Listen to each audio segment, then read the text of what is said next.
Hey team, this is Brandon Amanda Wood here from Tampa, Florida. By background, Brandon has a master's degree in exercise science. I have backgrounds in health and human performance and business. We are part of the Jyoti Prakash organization, and we're just really excited to share here today. As a result of this environment and community, we are both full-time entrepreneurs and have been for many years. And we're talking about a really exciting topic, which is structure. And structure really is your network, what your network looks like in order for you to actually start to build profitability and really long-term stable profitability in your business. And there's two aspects to it. One is with. These are personally sponsored IBO-ships that you have in your organization. Oftentimes when you have more with, especially people that are partner honoring, that really equals your profitability in business, but your depth, this is people that are within your organization, as part of your personally sponsored organizations. That's your depth, and that's really your stability. So Brandon will dive into some of the initial structures. Yeah, width and depth are two really important things to understand as to how they impact you and your business. And we have, as a part of Legacy Leadership Collective, these different what we call structure pins that recognize individuals' businesses and really translate into solid and profitable businesses as well. So you'll hear things like 3-6, 6-15, 9-35, 12-75. So, initially you're like, okay, what does this mean? What is it? What do these numbers translate to, right? So let's break this down. The first number is a number correlating to the number of personally sponsored partner honoring legs, we call them, that you have. So personally sponsored partner honoring organizations. Now you may have more than that initial number. So like if you're a 3-6, let's say, you might have 5 or 6 legs, but 3 of them are partner honoring, meaning that they're at phase B on that timeline. The second number, the 6 in this instance, in the 3-6, translates to the number of total partner honoring IBO ships within your organization, not counting you. So in your team, how many people are partner honoring, meaning they're doing all the different partner honoring pieces as far as a ditto, the reading, listening, the associating, all those aspects that you learned about from your coach or mentor. So these pins, 3-6, 6-15, 9-35, they all follow that same flow. First number being the number of partner honoring legs, second number being the number of partner honoring IBO ships within your organization. Now, it's important that we pay attention to these because they translate into a few different numbers for your business, mainly typically PV as well as income and profitability.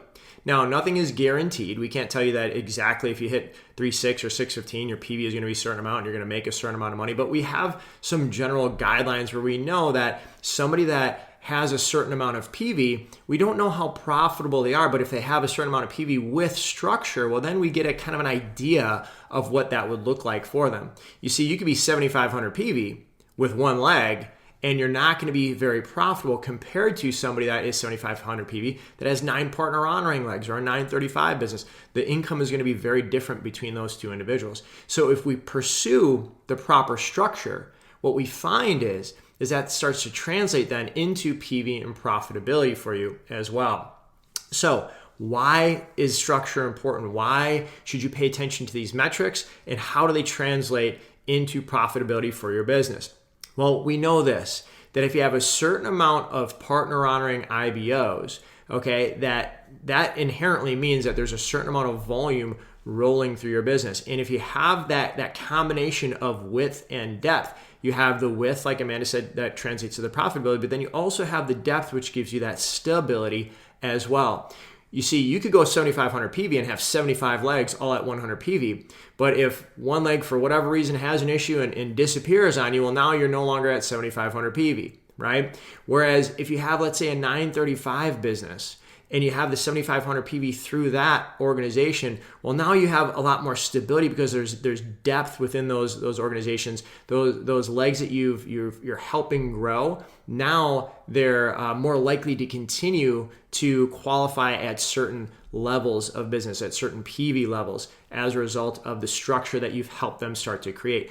part of what we do is not just growing volume for ourselves, but it's also obviously helping other people as well. So when we give people, when we help people build the proper structure, we give them something to lose in effect, because when they have individuals in their organization, well, now they're serving them, they're getting excited because they're more profitable as well. And now that's creating the ripple effect where volume starts to bubble up typically as a result. Whereas if you don't have that proper structure, that may or may not happen quite as easily, okay? The next piece is the duplication factor that occurs. You're setting the right example for your organization. You're showing them the proper way to start to line up their business for the long game. We talk about this when we sit down with individuals, even in the very beginning stages, that we want them playing the long game. We want them looking at things from a long-term perspective, not making emotionally charged decisions in the moment or trying to, make a ton of money in their first month. It's really about what are we looking to create long-term. So when we create the proper structure, we also model it properly for our team so that the duplication kicks in, and now everybody is building a long-term, profitable, stable business. Yeah, and this is ultimately a duplication and momentum-based business. And a way that happens is by consistently growing your structure, right? And it's like Brandon said, really a long game. So what does that initially look like for somebody? Well, the first thing is making sure that you're locking in being partner honoring, because this is where everything starts. Like Brandon mentioned, everything's based on duplication. So if you yourself aren't partner honoring, number one, you're not going to be recognized for the structure. But then number two is that you're not setting the right example from a duplication standpoint. So that's the first piece. Second piece is making sure that you're setting up a game plan with your mentor to first and foremost learn how to activate your networking habit. And this is going to look a little different for every single person. But we know that consistency in this environment always wins out. So it's really about how can you put something in place that you can consistently commit to so that you can start to grow out that structure. We know that everybody's critical mass is a little bit different, but we know that structure, or I should say, we know that result always prevails from a certain body of work. Right? So it's helped to develop that body of work. So the initial structural goal for each individual on here is really looking to put together that 3-6 business and understanding what that looks like for you. Yeah, and as you build out from 3-6, then it's really just continuing to duplicate what you did, right? So I've established a 3-6 business. Now can I move to 6-15 and 9-35 and beyond? And the goal is when you reach what we call a platinum level business, 7,500 PV consistently month over month, you want to have typically at least 6+ partner honoring legs. Ideally, you're looking at more like 9 to 12. Talk to your coach or mentor about what they recommend. But what that does is that really sets you up so that you not only reach platinum, but now you're looking to move on from platinum and ultimately help other people go platinum as well, right? Because we don't want to just win ourselves, but we want to help other people win as well. So get out there, get active, get your structure right. Amanda talked about it. Get your game plan with your coach or mentor so that you can activate that networking habit and you can get your business moving in the right direction. We want to see you build a strong, profitable business and ultimately help other people build strong and profitable businesses as well. So we hope that this helped. We feel so blessed to be a part of this environment and to have talks like these that we could listen and learn from when we were first getting started so that we could set ourselves up for what we've been able to create in this environment. And we know that you got the best of the best with the entire Legacy Leadership Collective team. So let's get out there and make it happen.